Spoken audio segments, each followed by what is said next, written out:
A very good morning to all my dear 10th class students. Children, as you know that we have been learning the chapter 2 acids, bases and salts. In my previous videos I dealt with the physical properties and how these acids and bases differ. Okay, I have taught you in my previous videos. So what is an acid actually? So if you see, acid is something which generates H plus ions, isn't it? It generates H plus ions in its solution according to the Arrhenius theory. So right now we can understand this by taking some examples of acids, like we have HCl, the common acids also I discussed about you, the HCl or has nothing but hydrochloric acid or sulfuric acid or phosphoric acid. All these acids, what do they have in common? They have H plus atom, nothing but ion in their structure, and which can be dissociated. So this is common. The hydrogen atom is common in all the acids, and when they are dissolved in water in the aqueous solutions, this generates H plus ions. They generate H plus ions in the solution. So if an acid if a substance is able to generate H plus ion in the solution, then it is called as an acid according to the Arrhenius theory, right? So now we have seen the difference, the basic difference between strong acids and weak acids. What is a strong acid now? Which can readily dissociate all of its hydrogen ions in the solution. Then it's called as the strong acid. Examples of the strong acids are given over here. What do they have in common, all the strong acids? They can completely dissociate all the hydrogens which are present in the structure. What about the weak acids? Here, the weak acids cannot completely dissociate. They can dissociate, but they cannot completely dissociate all the hydrogens that are present in the structure. All these examples are there. I chose this acetic acid actually. This acetic acid, nothing but CH3COOH. So this acetic acid this is example which I took in my previous video to show that the H plus ion concentration in the solution after dissociation will be lesser, right?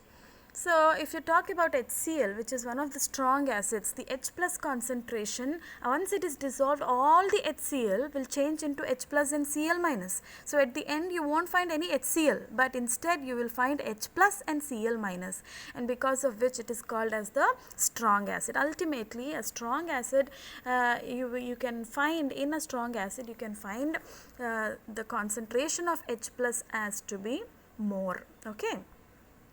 The concentration of H plus at the end will be equal to a concentration of the actual acid that we took in the beginning. So that decides strong acids and weak acids. Also the same thing applies for strong bases and weak bases also, where OH minus ion is distributed, right?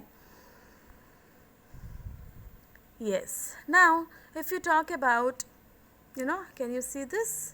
The strong acid, hydrochloric acid, how is it going to dissociate? It can dissociate in the water. What happens in the water? It dissociate into H plus and Cl minus and water, because it is aqueous solution, isn't it? Now this H plus and H2O, this H plus and H2O, they both combine to form hydronium ion, isn't it? So it is very, very important for an acid to combine with with water to form hydronium ion, which is nothing but H3O plus. This gives the acids its acidic nature. All the acidic properties are because of the formation of H3O plus. If there is no water, what will happen? If there is no water, the H3O plus cannot be formed, and hence the acidic properties are not exhibited. So we have one, so this is what, strong acid. What happens to strong acid? It dissociates into H plus and A minus, right? HA is the strong acid. Now this H plus, it combines with H2O to form H3O plus hydronium ion. This is called as the dissociation constant now. That means the first one, this is the concentration of H3O plus after it is dissociated. How many H pluses are there which can combine with H3O plus and form H3O plus? How many hydrogens are there which can combine with water to form H3O plus, and how many A minus ions are formed? That all can be represented in this. So, at the end we have the concentration of HA here, the concentration of HA, that means original acid, it will be, at the end of dissociation it will be lesser, and H3O plus will be more. So, H3O plus at the end, finally what is happening, H3O plus is formed, that is hydronium ion is formed, and the concentration of H3O plus will be more. Okay, that is the reason why the Ka or the dissociation constant will be larger for strong acid. Did you understand? So, now in order to exhibit this acidic properties, the water, the reaction of hydrogen atom ion, nothing but H plus with water, is very important to form hydronium ion. If there is no water available, can acids show its acidic properties? Let us see. There is an experiment given in your textbook. Conical flask containing concentrated sulfuric acid is taken in a test tube. Okay. Now, sodium chloride is already there in the test tube. Can you see over here? Sodium chloride is there in the test tube, and you are adding drip wise, you are adding this concentrated sulfuric acid. What will happen? The reaction would be, what will be the reaction? It will be H2SO4 plus, what is sodium chloride formula? It is NaCl, right? So, H2SO4 plus NaCl, what will happen? It will react and form HCl at the end, isn't it?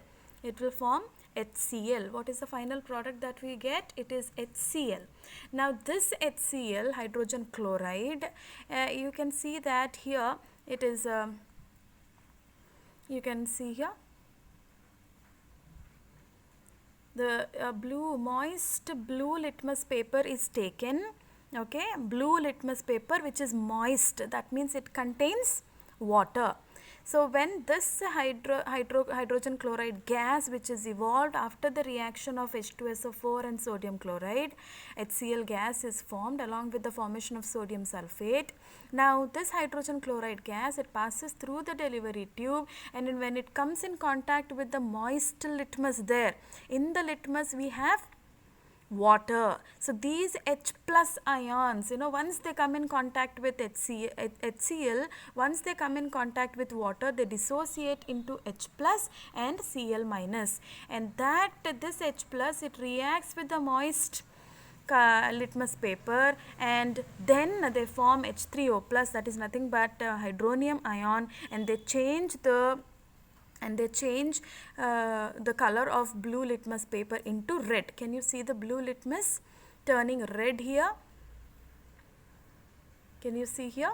A blue litmus is turning red when it is a moist litmus paper. When it is moist litmus paper only, this change in the color is seen. Instead of this, if you take dry litmus paper, can you see the color change, children? No, because if it is a dry litmus paper, the hydrochloric acid or hydrogen chloride gas which is coming out of the test tube, it will not have any water molecules to react with, and no hydronium ion will be formed, and no exhibition of acidic properties. And that's the reason why when a dry litmus paper is used, you won't see any color change. If it is moist, then only you can see the color change. This indicates that in order to exhibit acidic properties of the acids, it is must that there should be water available for the acids, then only hydronium ion will be formed, and then only it can exhibit its acidic properties. Understood, children? So, what can you understand by this experiment? This experiment suggests that hydrogen ions in HCl are produced in the presence of water. If it is an absent, if the water is absent, what will happen? Let us see.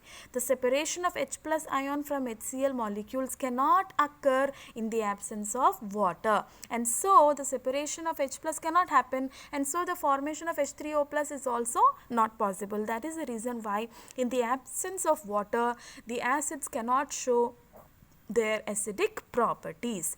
So that's the reason why it is very, very important. Now there is one more thing that you have to understand here. Till now what did we understand, what did we see? It's nothing but we need to have H plus ion. A substance, an acid is a substance which has H plus in common, and that's the reason why they are called as, they produce H plus ions in the solutions, they are acids. But now if you just check, the same applies to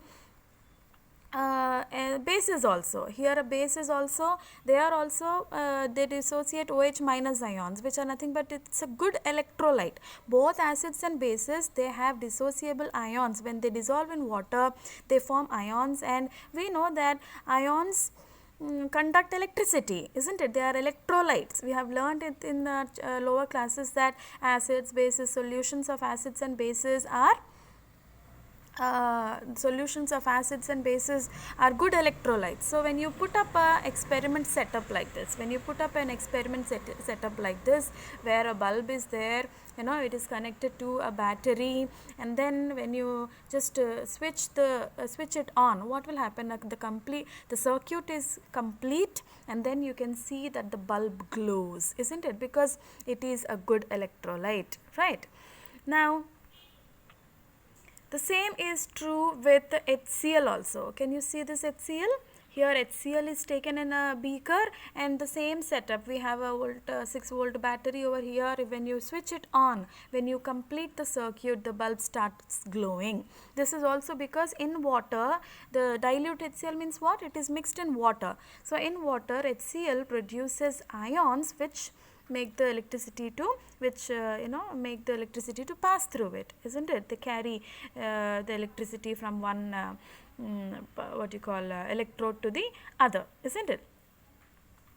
So this allows electricity. That's why the solutions of acids and bases are nothing but they are good electrolytes. But does that mean, very important, please listen here, but does that mean that all the substances which contain H plus ions or nothing but which contains hydrogen are electrolytes and they are acids? So all those which contain hydrogen are not acids, children. Acids, all acids contain hydrogen, but compounds, all the compounds which contain hydrogen are not acids, are not electrolytes. How can you prove that? There are certain substances like alcohols. So like we have like ethanol, for example.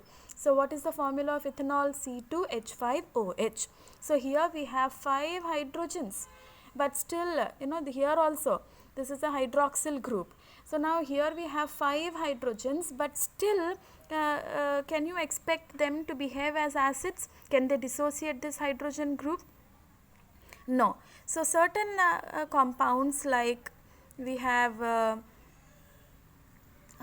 glucose. What is the formula of glucose? We have C6H12O6. Can you see there's so many hydrogens present? 12 hydrogens are present, but still they cannot be regarded as acids. Why? Because they cannot dissociate this hydrogen. Did you understand? In order to behave as an acid, what should happen? That compound should dissociate hydrogen in the solution. They should produce H plus ions. When you dissolve glucose in water, it does not form H plus ions, and that is the reason why no ions will be present in the solution. Here if you have taken glucose, can you see here glucose is taken and it is mixed with water, and then the same setup. But is the bulb glowing? No. What does this indicate? The bulb does not glow because there are no ions in the solution, no ions. So here you can understand one thing. In order to behave as an acid, they should generate H plus, which combines with water to form hydronium ions. If they are not forming hydronium ions, they cannot exhibit any acidic properties, and also they cannot act as an electrolyte. Electrolyte is something which should generate some ions into it. Glucose solution and alcohol solution, they do not generate any ions, they do not generate any ions. So that is the reason why they are not electrolytes. Did you understand, children? All acids have hydrogen in common. All acids have hydrogen, but all compounds which have hydrogen are not acids. So that is very, very important. Okay. The same thing holds good for the bases also. Just now I showed, no, bases also, when they dissolved in water, they form hydroxide ions, OH minus ions. So ions are generated, and that is the reason why the bulb will glow, children. So I stop over here, and I want you to just make notes of what all I explained nicely. Write down the questions, the answers for the question like, is water required for exhibiting acidic behavior, acidic properties? For that you write an answer. And what is the other answer? Do all compounds having hydrogen are electrolytes? Okay, are all compounds containing hydrogen electrolytes, or do all compounds which have hydrogen behave as acids? Write down for these two. Nicely you frame the answers, and we can continue in our next video. Thank you, children.